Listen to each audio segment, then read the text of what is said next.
everyone, it's Sami from Sami's Sweet Life, and today I'm going to show you how to make whipped cream at home using a cream whipper. So this is just a tool I got off of Amazon, and I did pick out the stainless steel. There are actually different colors of these ICO canisters, and there are other brands of these as well. So I picked out one that has a pretty good capacity. It holds 0.5 liter or half of a liter. That's your max line right there. You're gonna need the cream whipper.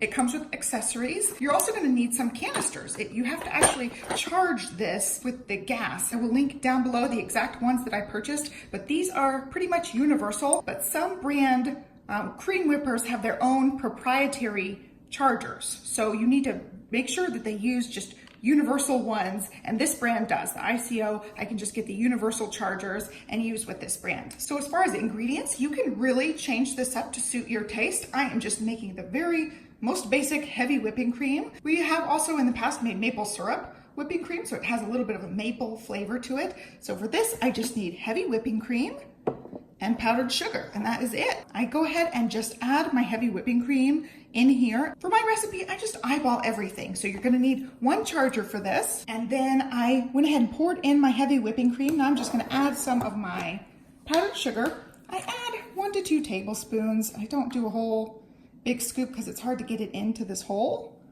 So I just, again, kind of eyeball this. I'll do 1 more little scoop. And that equals maybe 2 tablespoons there.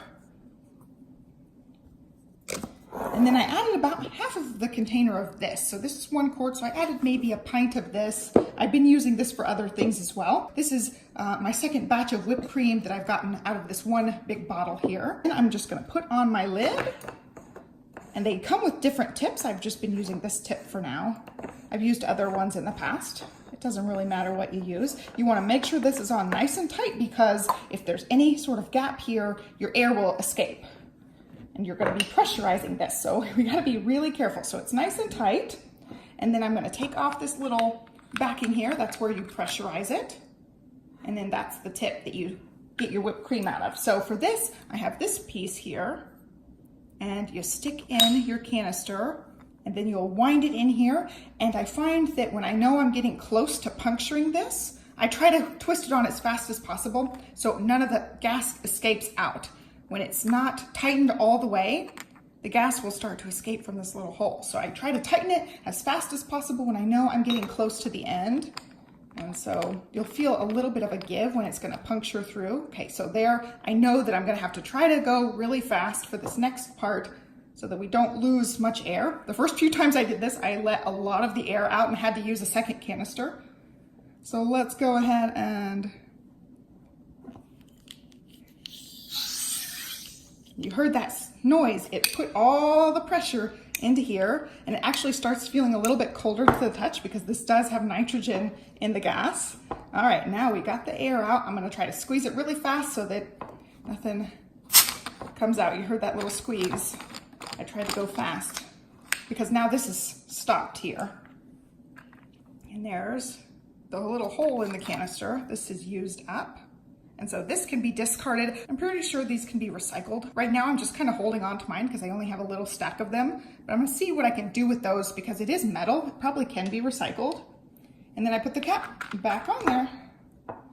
And now it is pressurized. Since it is whipping cream, heavy whipping cream can turn to butter if you mix it too much. So I go ahead and pressurize it before I start shaking the powdered sugar and the whipping cream together. Now I give it a shake. I give it just maybe like 10 shakes really quick. You ready? 2, 3, 4, 5, 6, 7, 8, 9, 10. And then maybe a couple more for good measure. So it should be pretty much shaken up now. You don't want to overshake it because, again, it will turn to butter and then it will clog your thing. So you can see here, there's the top of my mocha. I just ran out of whipping cream and I thought I would film this for you guys. So I'm pretty sure it's shaken up pretty well. And we're gonna just squeeze the lever.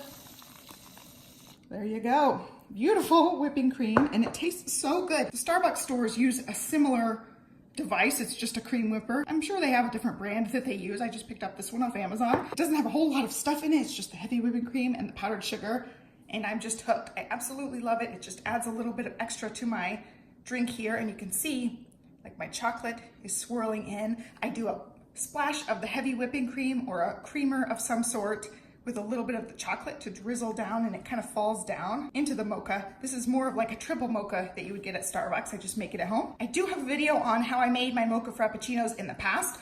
I don't have this exact recipe. I do a scoop of protein powder, and then I do the splash of the heavy whipping cream or a coconut creamer and a little bit of chocolate syrup when I'm done mixing it together. So it works out really nicely and I love it. If you really like whipped cream, this is totally the way to go. I love having this. It adds something to my little protein coffee that I make, and my little girl absolutely loves whipped cream too, so she'll have just a little tiny cup of whipped cream as her little treat in the evening after dinner. There you have it. It's super duper easy to use. It seems intimidating at first, but it's totally easy. And so I hope you guys liked this video. Give me a thumbs up and subscribe so you can follow me along, and I'll catch you next time. Thanks for watching. Have a great day. Bye.